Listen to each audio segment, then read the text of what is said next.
राखीच्या दिवशीच तुटले बंधन. इन्फोसिस फाउंडेशनचं काम करत असताना मला अनेक स्त्रिया भेटतात. त्यांचा स्वतःचा काहीही दोष नसताना त्यांना खूप भोगावं लागत असलेलं दिसतं. त्यातील बऱ्याच स्त्रिया अशिक्षित असतात. त्यांची पिळवणूक होत असते. या अशा अभागी महिलांना मदत करणं हे आमच्या फाउंडेशनच्या अनेक उद्दिष्टांपैकी एक आहे. वेश्या व्यवसायात पडलेल्या अनेक स्त्रिया निर्दोष असतात, भोळ्या असतात. त्यांच्यातील अनेकींना अगदी तरुण वयात जबरदस्तीने या व्यवसायात ओढण्यात आलेलं असतं व त्यातून सुटका होणं जवळजवळ अशक्यच असतं. त्यापैकी अनेक महिला या व्यवसायातून कायमचं बाहेर पडण्याची इच्छा व्यक्त करतात, पण ते कधीही शक्य होत नाही. याच व्यवसायात त्या अगदी लहान वयापासून गुंतलेल्या असतात, त्यामुळे त्यांना दुसरं कोणतंही काम जमत नाही. त्यासाठी लागणारं कौशल्य त्यांना अवगत नसतं. मग त्यांना नोकरी कोण देणार? त्यामुळे त्यांना उदरनिर्वाहाचं दुसरं कोणतंच साधन उपलब्ध होऊ शकत नाही. अगदी अपवादात्मक एखाद्या स्त्रीनं काहीतरी धडपड करून या व्यवसायातून स्वतःची सुटका करून घेतली तरीसुद्धा समाज तिला काही तिचा स्वीकार करत नाही.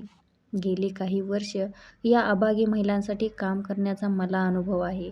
सुरुवातीला त्या माझी भेट घेणं, माझ्याशी मोकळेपणे बोलणं टाळायच्या. पण पुन्हा मी त्यांना भेटायला जात राहिल्यावर त्या हळूहळू मोकळ्या झाल्या. त्यांच्या कहाण्या काळजाला हात घालणाऱ्या होत्या. त्या ऐकल्यावर काय बोलावं, काय प्रतिक्रिया द्यावी हेही अनेकदा मला समजायचं नाही. त्यांचं दुःख, त्यांच्या वेदना पाहून मनाला चटका लागल्यासारखं होई. अशीच एकदा मी या स्त्रियांच्या भेटीसाठी गेले असताना मला तारा भेटली. एका देवळात घरवालीचं काम करणारी ती एक मध्यमवयीन स्त्री होती. ताराकडे पाहिल्यावर ती एकेकाळी किती देखणी असेल हे लक्षात येत होतं. आतासुद्धा तिच्याकडे पाहिलं की ती निर्भीड वृत्तीची आणि उत्साहाने सळसळणारी आहे हे जाणवतं. सळसळणारी आहे हे जाणवत होतं. ताराला लिहिता वाचता येत नव्हतं. तिला वाटलं मी शाळा मास्तरीण आहे व तिला लिहायला वाचायला शिकवण्यासाठी आले आहे. तिला शिकायचं होतं. मलाही ते आवडलं. तुम्हाला आणखी कोणी शिक्षिका माहीत असल्या तर ते मला सांगा. मला खूप शिकायचंय. लिहायला वाचायला शिकायचंय. पहिल्या भेटीतच तिनं मोकळेपणाने सांगितलं. पण मी त्यांना घरी नाही बोलवणार. त्या जिथे सांगतील तिथे जाऊन मी त्यांच्याकडून शिकेन. तिचा तो उत्साह बघून मलाही नवल वाटलं. मला तिच्याविषयी अधिक जाणून घ्यायची इच्छा झाली. एक दोनदा मी मुद्दाम विषय काढून पाहिला, पण स्वतःविषयी जास्त काही सांगण्याची तिची तयारी दिसेना. ती दुःखी दिसायची. तो राखी पौर्णिमेचा दिवस होता. उत्तर कर्नाटक आणि महाराष्ट्राच्या सीमा भागातील प्रदेशात याला नारळी पौर्णिमा म्हणतात. पौर्णिमेचा हा दिवस नारळांनी साजरा करायचा. मी त्या सुमाराला आमच्या वाचनालयाच्या उपक्रमांच्या संदर्भात खेडोपाडी हिंडत होती. मी अचानक परत एकदा ताराला भेटले. त्या दिवशी स्वच्छ ऊन पडलं होतं. तारा बांगड्या विकत घेत होती. मी तिच्याशी बोलायला थांबले. आता हिला काय म्हणून हाक मारावी? मी संभ्रमात पडले. मग मी तिला अक्का म्हणजे कन्नड भाषेत मोठी बहीण म्हणून हाक मारायचं ठरवलं. तारा देवळाच्या पायऱ्यांवर बसली होती. गर्दी जरा कमी होईल म्हणून वाट पाहत थांबली होती. मी तिच्याकडे गेले. मला पाहून ती ओळखीचं हसली. ती जरा दुःखी दिसत होती. का मलाच वाईट वाटत होतं? माझं मलाच कळेना. मग मी परत एकदा हसून संभाषणाला सुरुवात केली. तारा अक्का, नारळी पौर्णिमेची आज केवढी गर्दी आहे ना? आत शिरायला अजून बराच वेळ थांबावं लागेल. अचानक मला तिच्या डोळ्यात राग तरळलेला दिसला. ती माझ्या अंगावर ओरडून म्हणाली, बाई, मला अक्का वगैरे म्हणू नका.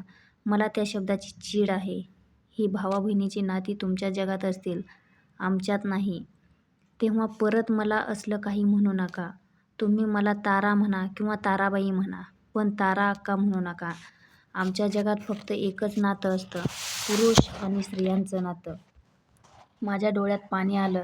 तिच्या शब्दांमधील दाहक सत्य मला कळून चुकलं. माझ्यासोबत एक स्वयंसेवक होता. ताराचं हे बोलणं ऐकून त्याला राग आला. मी नक्की कोण आहे हे तिला सांगायला तो सरसावला, पण मीच त्याला थांबवलं. तारा, तुझं मन दुखावलं का मी? माफ कर हं, मी म्हणाले. मी अक्का म्हणायचं कारण तुम्ही माझ्याहून मोठ्या आहात, एवढंच. पण तुमचं मन दुखवायचं नव्हतं मला.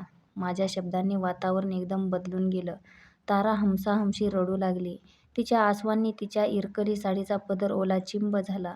दुकानातून विकत घेतलेल्या बांगड्या एका हातात पकडून ती दुसऱ्या हाताने डोळे पुसू लागली. मी तिच्या खांद्यावर हात ठेवला आणि काही न बोलता तशीच थांबले. ते निशब्द उभं राहणंच शब्दांपेक्षा कितीतरी बोलकं होतं.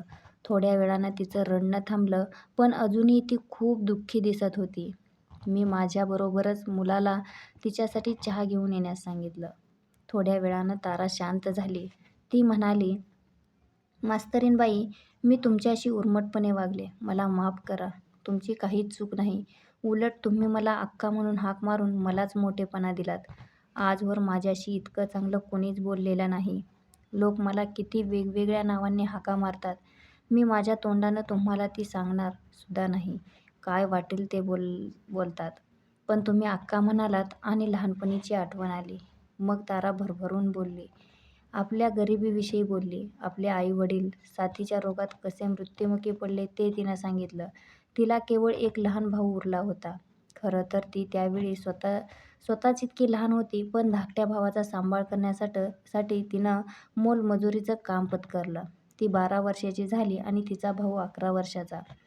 त्यावेळी त्यांना घाणेरड्या वस्तीत तिला नेऊन तेथील दलालाला तिला विकलं. गावच्या जत्रेला जाऊया असं सांगून त्यानं तिला तिथं नेलं होतं. तो नारळी पौर्णिमेचा दिवस होता. तिथे त्या दिवशी त्या देवळाच्या पायरीवर बसलेली असताना तिच्या मनात काय चाललं असेल ते मला समजलं. तोही नारळी पौर्णिमेचाच दिवस होता आणि त्या अक्का शब्दानं तिच्या मनातील नको त्या आठवणी जाग्या केल्या होत्या. ज्या आठवणींना दडपून टाकण्याचा, विसरून जाण्याचा ती जन्मभर प्रयत्न करत असेल, अशा आठवणी.